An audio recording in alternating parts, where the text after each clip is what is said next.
dan kalau tidak ada bukti yang jelas bahkan sudah dibantah ya, kalau saya tidak salah teman-teman dari Gerindra sudah mengatakan nggak ada tuh Pak Presiden menawar-nawarkan ke sejumlah partai, kemudian dari PAN juga sudah membuat pernyataan yang sama.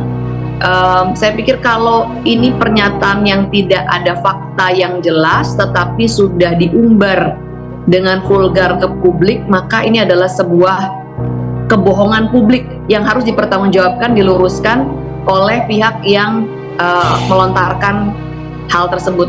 Dalam hal ini terkait ini yaitu Pak Sekjen PKS, karena tidak ada dasarnya sama sekali. Bahkan partai-partai yang disebut-sebut ditawari itu saja sudah memberikan pernyataan bahwa tidak ada Pak Presiden menawar-nawari nama Mas Kaisang. Jadi ini adalah sebuah kebohongan publik yang sangat disayangkan, bahwa figur sekelas Sekjen harusnya membuat pernyataan yang bisa dipertanggungjawabkan dengan dasar data dan fakta yang jelas. Baik. Anggapan kalau Presiden Jokowi kembali cawe-cawe pada pemilihan kepala daerah 2024 bukan sekedar isu.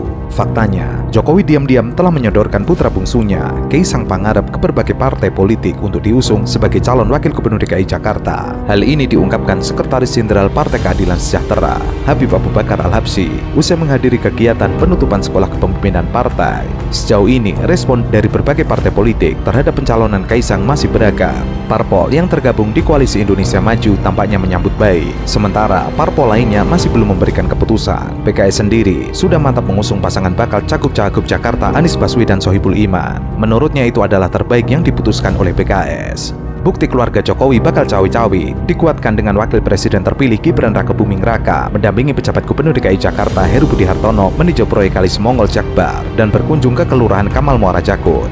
Dalam kunjungannya itu, Gibran mengaku hanya ingin menyapa dan bermain bersama warga. Saat ditanya awak media soal kepentingannya mengunjungi lokasi tersebut, ia mengaku datang sebagai wali kota Solo. Usai kunjungannya dari Kali Semongol, Jakarta Barat, Heru Budi dan Gibran melanjutkan kunjungannya ke Kelurahan Kamal Muara.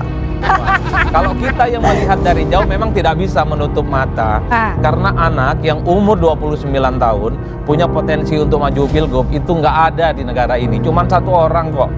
Anak 29 tahun di negara ini rata-rata masih sulit cari kerjaan, lebih jangankan pikir tentang gubernur, bagaimana nyicil ke rumah, S2 harus gimana, cari kerjaan itu rumit, Pak. Ini terbatas.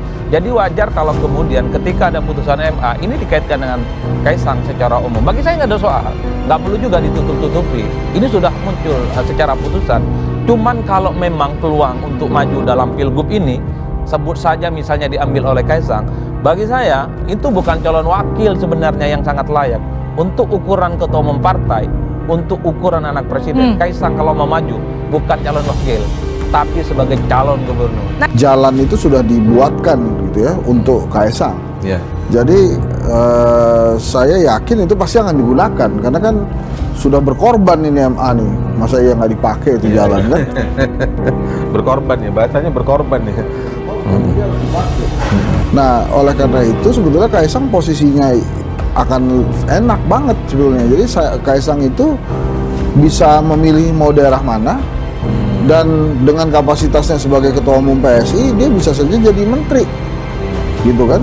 Jadi Mas Kaisang ini enak lah dia mengatur kira-kira mau di daerah mana. Kalau kira-kira di Jakarta itu penuh ya, dia bisa tunjuk juga dia mau di mana, di Jawa Tengah atau. Putra bungsu Presiden Jokowi, Kaisang Pangarep, masuk dalam daftar tokoh yang diprediksi akan maju dalam Pilkada DKI Jakarta. Kaisang dianggap potensial maju dalam Pilkada DKI Jakarta, mengingat jabatannya kini sebagai Ketua Umum Partai Solidaritas Indonesia. Namun Kaisang rupanya belum cukup umur untuk mencalonkan diri sebagai gubernur.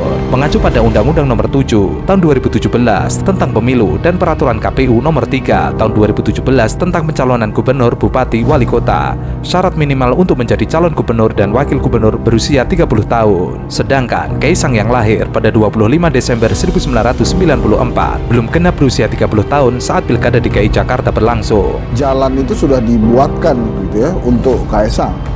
Jadi saya yakin itu pasti akan digunakan, karena kan sudah berkorban ini MA nih, masa ya nggak dipakai itu jalan kan? Berkorban ya, bahasanya berkorban ya.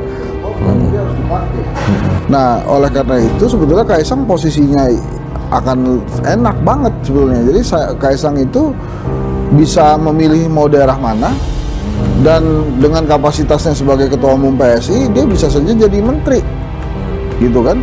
Jadi Mas Kaisang ini enak lah dia mengatur kira-kira mau di daerah mana. Kalau kira-kira di Jakarta itu penuh ya, dia bisa tunjuk juga dia mau di mana, di Jawa Tengah atau... Pilkada DKI Jakarta diperkirakan akan berlangsung pada September atau November 2024.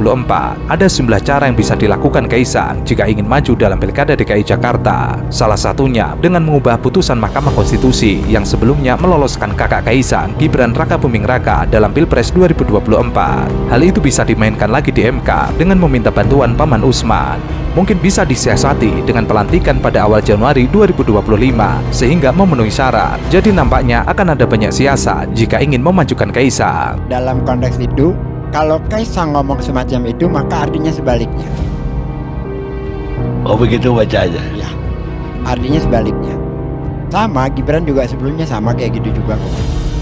DNA mereka itu adalah bagaimana membuang Anies dari pusaran politik Indonesia. Itu udah DNA. Jadi Apa maksudnya dari Gibran juga, dari Gibran bapaknya? sebelumnya juga bicara sama. Enggak, bapaknya apa juga? Sama juga, apalagi.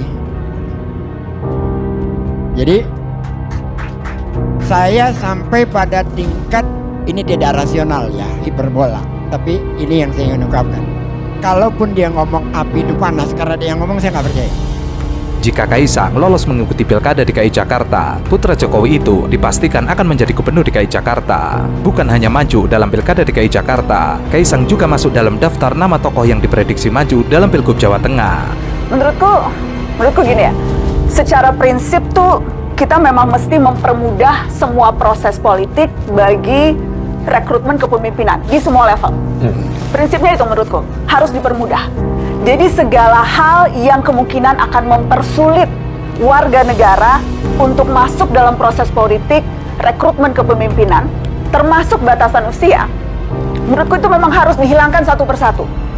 Nah, tapi sekarang jadi mari kita periksa nih, apakah sistem politik dalam rekrutmen kepemimpinan sekarang betul-betul sudah mempermudah, bukan sekedar mempermudah. Najwa Shihab memberikan opininya terkait keputusan MA yang mengubah ketentuan syarat calon kepala daerah dari yang berusia paling rendah 30 tahun untuk tingkat provinsi dan 25 tahun tingkat kota kabupaten. Menurut Najwa, negara harusnya memberikan kemudahan kepada seluruh rakyat Indonesia untuk maju mengikuti pemilihan pemimpin, bukan hanya mempermudah. Karena apa gunanya mempermudah batas usia kalau lu mau menjadi calon gubernur, calon wakil gubernur, calon presiden, calon wakil presiden, kalau anak muda yang tidak merupakan bagian dari elit politik tidak punya kesempatan dan akses untuk memanfaatkan kemudahan itu. Jadi intinya tuh bukan mempermudah tapi mempermudah. Sekarang realitanya, kalau tidak punya darah politik, kalau tidak dekat dengan oligarki elit partai, kalau nggak punya uang atau logistik yang besar, sangat kecil kemungkinan bisa masuk jadi kandidat kepemimpinan di level apapun di negeri ini. Kalau bukan anaknya siapa, kalau bukan pamannya siapa, kalau bukan punya teman dekat di elit partai, anak muda tidak akan punya kesempatan itu. Ia lalu mengkritisi apa yang terjadi di Indonesia saat ini. Para pemimpin muda yang maju dalam pemilu adalah mereka yang memiliki hubungan dengan para elite di negeri ini, sehingga orang-orang biasa tidak dapat mengikuti kontestasi pemilihan pemimpin di negeri ini. Artinya, keputusan MA tersebut hanya untuk anak muda yang memiliki darah biru. Jadi agenda mendesaknya itu bukan mempermudah tapi mempermudah. Dan kalau kita bicara soal, dan ini bukan hanya di eksekutif loh, di legislatif, CSIS kemarin baru mengeluarkan hasil studinya. 138 dari 580 anggota DPR yang akan terpilih di 2024 ini, itu terlibat dinasti politik. Spesifik bicara anak muda, lebih dari 50% anggota DPR muda yang terpilih, 57,5%, itu terasosiasi dengan politik dinasti.